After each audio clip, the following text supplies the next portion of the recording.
दोस्तों, एक एसडीएम साहब अपनी पत्नी के साथ कार में बैठे कहीं घूमने के लिए जा रहे थे। तभी उनकी नजर एक फल के ठेले पर पड़ती है, जिसको एक महिला चला रही थी। जैसे ही एसडीएम साहब उस सब्जी का ठेला चला रही महिला को देखते हैं, तो तुरंत अपनी गाड़ी रुकवा है और उस महिला की तरफ जाने लगते हैं। दोस्तों, वह महिला जब साहब को अपनी तरफ आते देखती है, तो वह महिला दुपट्टे से अपने चेहरे को ढक लेती है। लेकिन एसडीएम साहब उससे कहते हैं कि मैंने तुम्हें पहचान लिया है, तुम्हें अपनी शक्ल छुपाने की कोई जरूरत नहीं है। उसके बाद वह लड़की एसडीएम साहब के आगे हाथ जोड़कर खड़ी हो जाती है और माफी मांगने लगती है। आखिर दोस्तों, वह फल का ठेला चलाने वाली लड़की कौन थी? एसडीएम साहब से उसका क्या रिश्ता था? क्यों वह उन्हें देखकर माफी मांगने लगती है? आइए जानते हैं पूरी कहानी की सच्चाई। इस वीडियो में आगे बढ़ने से पहले आप लोगों से एक ही गुजारिश है कि अगर आप हमारे चैनल पर पहली बार आए हो तो चैनल को सब्सक्राइब कर लीजिए और वीडियो को भी लाइक कर दीजिए। चलते हैं कहानी की शुरुआत में। दोस्तों, यह कहानी एमपी के भोपाल के एक छोटे से गांव की है, जिस गांव में एक नेहा नाम की बहुत ही खूबसूरत लड़की रहती थी और नेहा को अपनी इस खूबसूरती पर बहुत ज्यादा गुरूर था। नेहा हमेशा अपनी सहेलियों से कहती रहती थी कि मुझसे शादी करने के लिए तो स्वर्ग से ही कोई राजकुमार जमीन पर उतर कर आएगा और मुझसे शादी करेगा।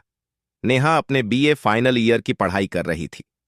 धीरे धीरे उसकी उम्र अब शादी करने की हो गई थी, तो नेहा के बाबूजी उसकी शादी करने के लिए लड़का ढूंढने लगते हैं और कुछ दिनों के बाद उन्हें एक लड़का भी मिल जाता है। दोस्तों, उस लड़के का नाम अर्जुन होता है। अर्जुन देखने में ज्यादा हैंडसम तो नहीं था, थोड़ा सांवले रंग का था, लेकिन पढ़ा लिखा और संस्कारी था। अब दोस्तों, नेहा का भाई और उसके पिता संजीव से बातचीत करते हैं, तो संजीव, जो सभी का मान करने वाला और सभी गुणों से भरपूर था, नेहा के पिताजी को बहुत ज्यादा पसंद आ जाता है और संजीव के साथ ही नेहा की शादी तय कर दी जाती है। घर आने पर नेहा अपने पिताजी और भैया से पूछती है कि आपने जो मेरे लिए लड़का पसंद किया है वह सुंदर तो है ना? वह लड़का मेरे काबिल है भी या नहीं? क्योंकि मेरी जोड़ी सबसे अलग और सबसे अच्छी दिखनी चाहिए। जितनी खूबसूरती मेरे अंदर है, उतना ही खूबसूरत मेरा दूल्हा भी होना चाहिए। इस पर नेहा के पापा कहते हैं कि बेटी, शक्ल सूरत में कुछ नहीं रखा है। हमने जो तुम्हारे लिए लड़का पसंद किया है वह लाखों में एक है। बेटी, लड़का अच्छे विचारों का और तुम्हारी इज्जत करने वाला होना चाहिए, और यह सभी गुण उस लड़के में हमने देखे हैं। बहुत ही अच्छा रहेगा वह तुम्हारे लिए। नेहा अपने पिता की इस तरह की बातें सुनती है तो थोड़ा मायूस हो जाती है, लेकिन तभी उसका भाई लड़के का फोटो दिखाता है। जब नेहा उस लड़के को देखती है तो एकदम से उदास हो जाती है और अपनी गर्दन नीचे झुका लेती है। अब वह सोचने लगती है कि यह तो देखने में भी बिल्कुल अच्छा नहीं लग रहा है।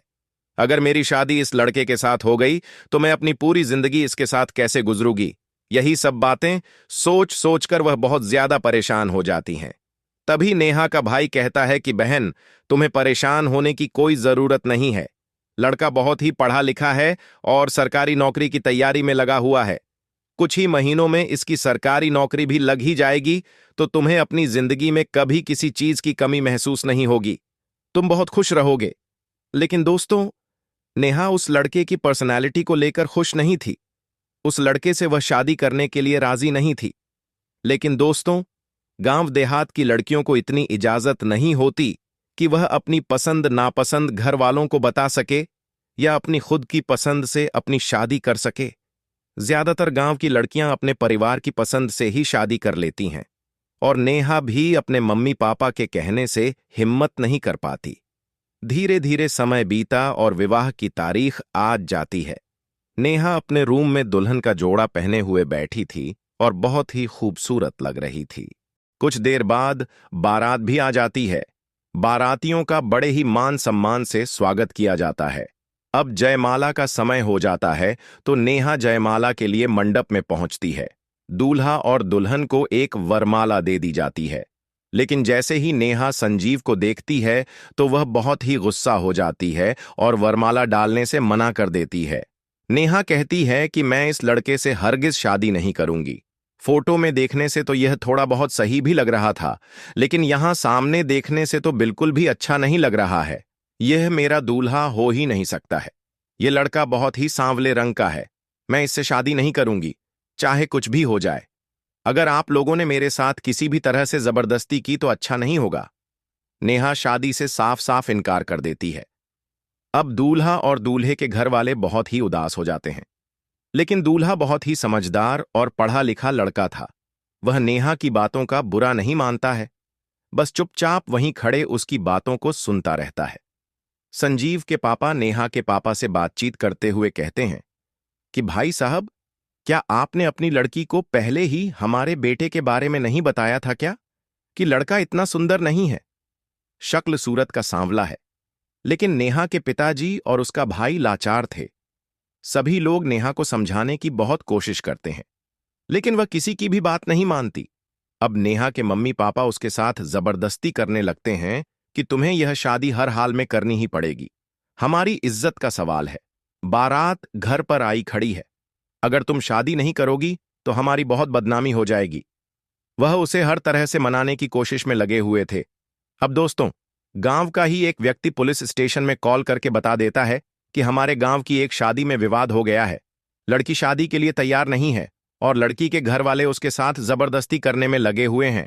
अब पुलिस मौके पर पहुंचती है और नेहा की फैमिली को समझाते हुए कहती है कि देखिए, अगर लड़की इस शादी से खुश नहीं है तो वह यह शादी नहीं करना चाहती है, तो आप लोग उसके साथ जबरदस्ती नहीं कर सकते हैं। उसको कानून ने यह अधिकार दिया हुआ है कि वह अपनी मर्जी से जिससे चाहे शादी कर सकती है। अब नेहा के परिवार वाले और भी मजबूर हो जाते हैं और दूल्हे को अपनी बारात वापस लेकर लौटने पर मजबूर होना पड़ता है। बारात जब घर वापस लौट रही थी तो दूल्हे के पापा के पास उसी गांव का एक गरीब किसान आता है और कहता है कि अगर आपको कोई ऐतराज ना हो तो मैं आपसे कुछ जरूरी बात करना चाहता हूं। अगर आपको बुरा ना लगे तो दूल्हे के पिताजी कहते हैं कि अब सब कुछ बर्बाद हो गया है। इतनी ज्यादा हमारी बदनामी हुई है क्या? इससे भी बुरा और कुछ कुछ हमारे साथ हो सकता है? बताओ क्या बात है? तब वह मजदूर किसान कहता है कि अगर आप मेरी बात को समझ पाए और मेरी बात आपने मान ली तो आपको बारात भी बिना दुल्हन के नहीं ले जानी पड़ेगी। तो संजीव के पापा कहते हैं, हाँ, तो फिर बताओ क्या उपाय है? तो मजदूर किसान कहता है कि साहब, मेरी इकलौती बेटी है, ज्यादा पढ़ी लिखी नहीं है, मगर छोटों बड़ों की इज्जत करना बहुत अच्छे से जानती है, बहुत ही संस्कारी है, घर का सभी काम करना जानती है। आपके बेटे को हमेशा खुश रखेगी और आपका भी बहुत मान सम्मान करेगी। अगर आपको मेरा प्रस्ताव अच्छा लगे तो आप मेरी बेटी से अपने बेटे का विवाह करके उसे अपने घर की दुल्हन बनाकर ले जा सकते हैं। मैं बहुत गरीब हूं, कोई दहेज वगैरह तो नहीं दे सकता, लेकिन अपनी बेटी जो कि मेरा सब कुछ है, आपको इज्जत के साथ विदा कर दूंगा। दोस्तों, पुराने जमाने में जब किसी शादी में वाद विवाद हो जाया करता था और बारात वापस लौट जाती थी तो कुछ इसी तरह से गांव के लोग इकट्ठा होकर किसी दूसरी लड़की से विवाह को संपन्न करा दिया करते थे। दूल्हे के पिता को भी यह बात बहुत अच्छी लगती है और वह समझ जाते हैं। वह यही सोच रहे थे कि शादी में इतना बड़ा खर्चा भी हुआ है और सभी मेहमान भी यहां इकट्ठा है। अगर बिना दुल्हन के जाएंगे तो हमारी नाक ही कट जाएगी।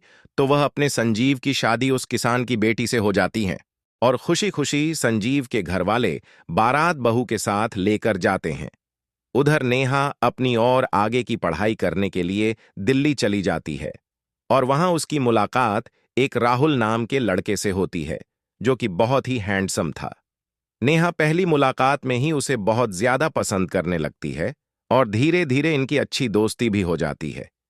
एक साल के अंदर ही यह एक दूसरे से प्यार भी करने लगते हैं।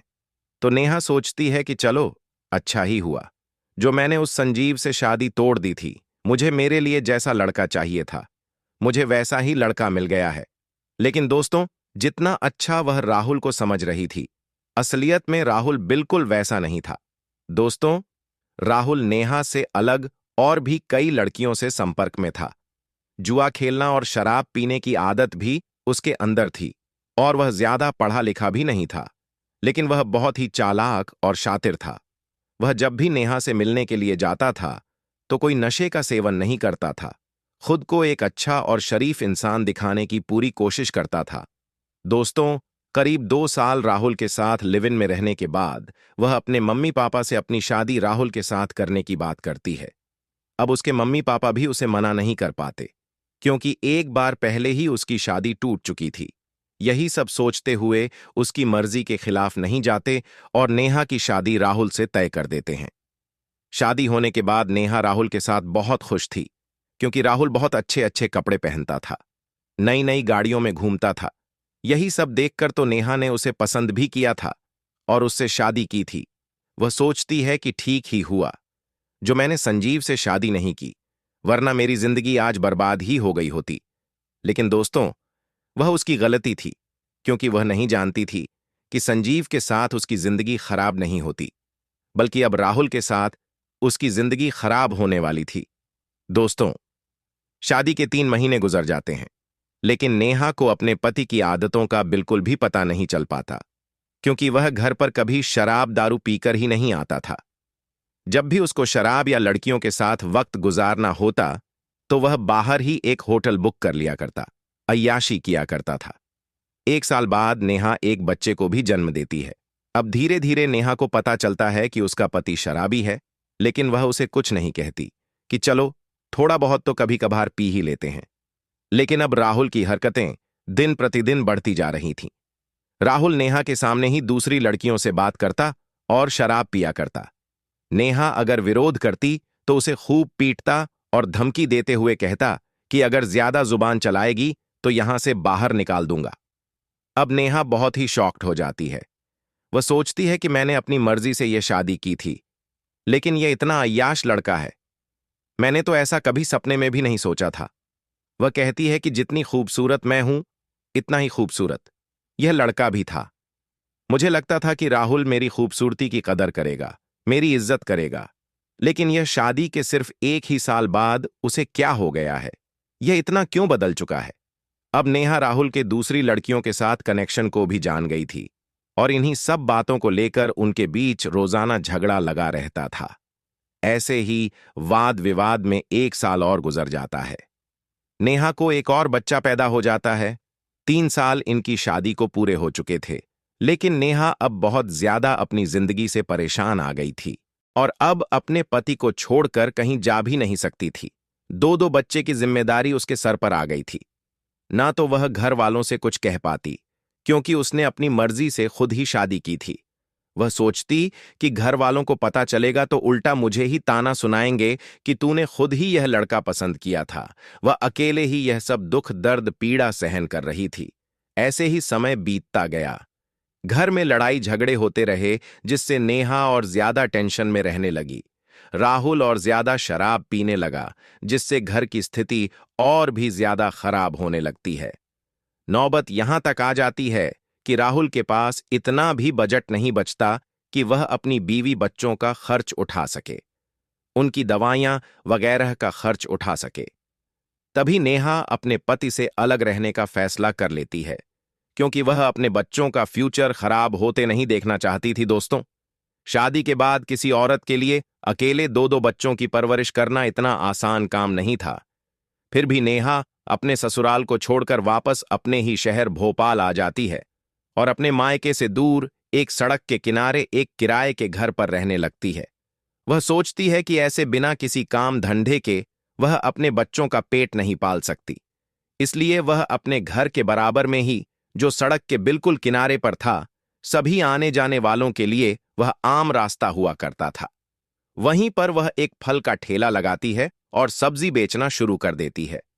सब्जियां बेचकर मुस्कान को 100-200 रुपए आराम से बच जाते थे, जिन पैसों से वह अपना और अपने बच्चों का पालन पोषण करने लगती है।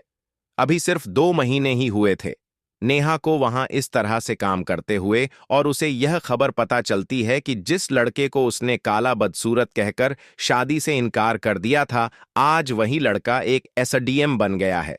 अब नेहा अपनी की गई गलती पर बहुत पछताई और सोचती है कि मुझे उस दिन पिताजी की बात सुन लेनी चाहिए थी। दोस्तों, मैं आप लोगों को बता दूं कि कोई भी माँ बाप कभी भी अपने बच्चों का बुरा नहीं सोचते हैं। वह हमेशा आगे तक का सोचकर ही अपने बच्चों के भविष्य का फैसला करते हैं। एक माँ बाप ही है इस दुनिया में जो अपनी औलाद का कभी बुरा नहीं सोचते, लेकिन जो अपने माँ बाप की बातों को नहीं मानते हैं, उनके किए गए फैसलों को अपने लिए गलत समझते हैं। एक ना एक दिन उनकी जिंदगी में भी ऐसा हादसा जरूर होता है। यह सभी ने अपनी जिंदगी में अनुभव भी किया होगा। अब ऐसे ही नेहा अपना जीवन बिता रही थी। एक दिन संजीव, जो एसडीएम बन गया था, अपनी सरकारी गाड़ी में बैठते हैं और अपनी पत्नी के साथ कहीं घूमने के लिए जा रहे थे। तभी रास्ते में एक ट्रैफिक जाम में उनकी गाड़ी फंस जाती है, तो वह गाड़ी से उतरते हैं और इधर उधर देखने लगते हैं। इतने में ही उनकी नजर नेहा पर पड़ती है, जो कि एक ठेला लगाकर फल बेच रही थी। शुरू में तो एसडीएम साहब उस लड़की को देखकर सोचने लगते हैं कि यह नेहा ही है या कोई और। फिर वह देखने के लिए उसके करीब जाने लगते हैं। संजीव को अपने करीब आता देख नेहा अपना चेहरा दुपट्टे से ढक लेती है। तभी एसडीएम साहब भी समझ जाते हैं कि यह नेहा ही है। वह नेहा से कहते हैं कि मैं तुम्हें देख चुका हूं, तुम्हें अब चेहरा छुपाने की कोई जरूरत नहीं है। नेहा एसडीएम साहब के आगे हाथ जोड़कर खड़ी हो जाती है और कहती है कि मुझे माफ कर दीजिए, मुझे उस दिन आपके साथ ऐसा नहीं करना चाहिए था, मुझसे बहुत बड़ी भूल हो गई है। तो एसडीएम साहब नेहा को रोकते हुए कहते हैं कि कोई बात नहीं, सबको अपनी अपनी जिंदगी का फैसला करने का अधिकार है। फिर वह नेहा से पूछते हैं कि तुम यहां ऐसे काम क्यों कर रही हो, तुम्हारा पति तो बहुत अच्छा था, मुझे भी खबर मिली थी, तुम्हारी शादी की घर वालों ने बताया था कि तुम्हारा पति अच्छे परिवार से ताल्लुक रखता है, लेकिन यहां तो कुछ और ही देखने को मिल रहा है। क्या बात है, मुझे बताओ तो। वह अपनी आप बीती अपनी सभी परेशानियां एसडीएम साहब को बताती है और फूट फूट कर रोने लगती। एसडीएम साहब नेहा की सभी बातों को सुनते हैं और जाते समय उसे दिलासा देते हुए कहते हैं कि अगर जिंदगी में मेरी कोई भी मदद चाहिए तो मुझे बताना, मैं तुम्हारी हर एक मदद करूंगा। मेरी पोस्टिंग यहीं भोपाल में ही हुई है। और फिर वह अपनी गाड़ी में आकर बैठ जाते हैं। तो एसडीएम साहब की पत्नी उनसे पूछती है कि यह तो नेहा है ना, जो हमारे गांव की लड़की है। तो संजीव कहता है कि हाँ, ये वही लड़की है जिसने मुझसे शादी करने से इनकार कर दिया था। तो उनकी पत्नी के कहती है कि इनकी शादी तो अच्छे परिवार में दिल्ली में हुई थी, ये यहां कैसे जिल्लत भरी जिंदगी गुजारने को मजबूर है। तो एसडीएम साहब अपनी पत्नी को नेहा की दुख भरी कहानी सुनाते हुए अपने सफर पर निकल जाते हैं। और दोस्तों, अब कहानी यहीं समाप्त हो जाती है। दोस्तों, इस कहानी से यही सीखने को मिलता है, शक्ल सूरत और खूबसूरती पर बहुत घमंड नहीं करना चाहिए। सूरत आपको खाने के लिए खाना नहीं देगी। दोस्तों, अगर आपकी शादी किसी के साथ हो रही है तो आपको उसकी शक्ल सूरत ना देखकर उसकी आदत और चरित्र को देखना चाहिए। यह लड़का या लड़की आपका जिंदगी भर साथ दे पाएगा या नहीं, आपको हर स्थिति में प्यार कर पाएगा या आपको खुश रख पाएगा या नहीं। वह लड़का आपको चाहे अमीरों की तरह बड़ी बड़ी गाड़ियों में घुमा सकता है या नहीं घुमा सकता है, लेकिन वह लड़का आपकी इज्जत करने वाला जरूर होना चाहिए। दोस्तों, इससे ज्यादा खुशी की बात आपके लिए और कुछ हो ही नहीं सकती, क्योंकि जो लड़का अपनी बीवी और अपने बच्चों की इज्जत करता है, कद्र करना जानता है, वह तो कभी किसी के साथ गलत व्यवहार कर ही नहीं सकता है। दोस्तों, अगर यह कहानी आपको जरा भी पसंद आई हो तो वीडियो को लाइक कर दीजिए और धन्यवाद।